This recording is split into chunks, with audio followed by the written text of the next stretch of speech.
Compassion, capacity to deal with intense emotions, um, being able to do supervision, being able to work in a team, and, and curiosity, really wanting to understand.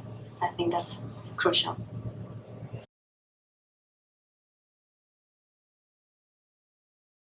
I think that in many approaches we use the same interventions, but we use different names to talk about the work we do.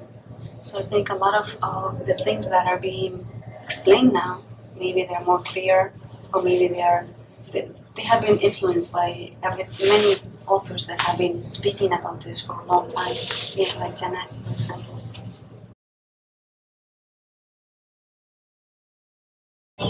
I integrate. I have been influenced by many approaches.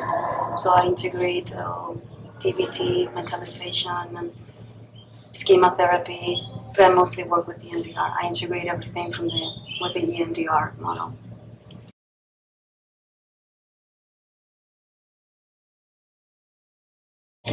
To be familiar with complex traumatization, to be aware of the internal conflict, that it's not just about impulsive reactions or unstable changes, that it is much more complex in some of the um, most severe cases. And I really need to understand what's happening inside to get an idea of what's happening outside and why.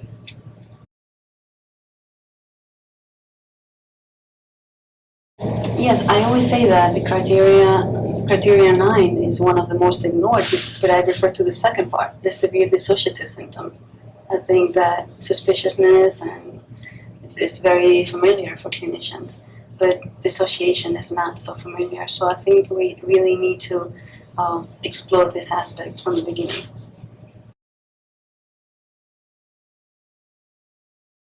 Okay, so we need to try to explore any traumatic situations from the beginning.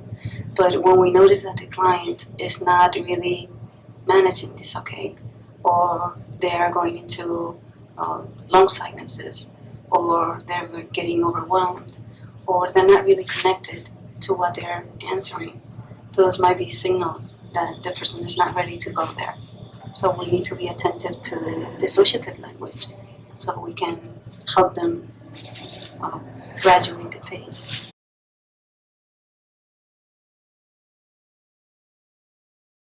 So for younger people, for instance, although it can be more complicated because sometimes they don't have this such a capacity for insight, it's also easier to work with them and have them involved in a normal life, um, go back to school or get integrated.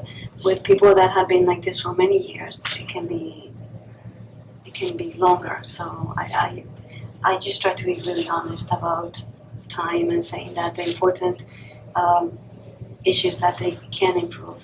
I don't know how long it's going to take, but I do know that their life can be better.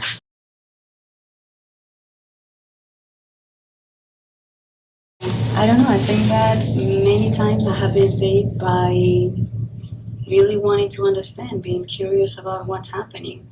When a client is doing something that doesn't seem to make sense, to become curious, to say, wow, why is this happening? I think this is something that can be very helpful for us because it avoids judgments and jumping into conclusions.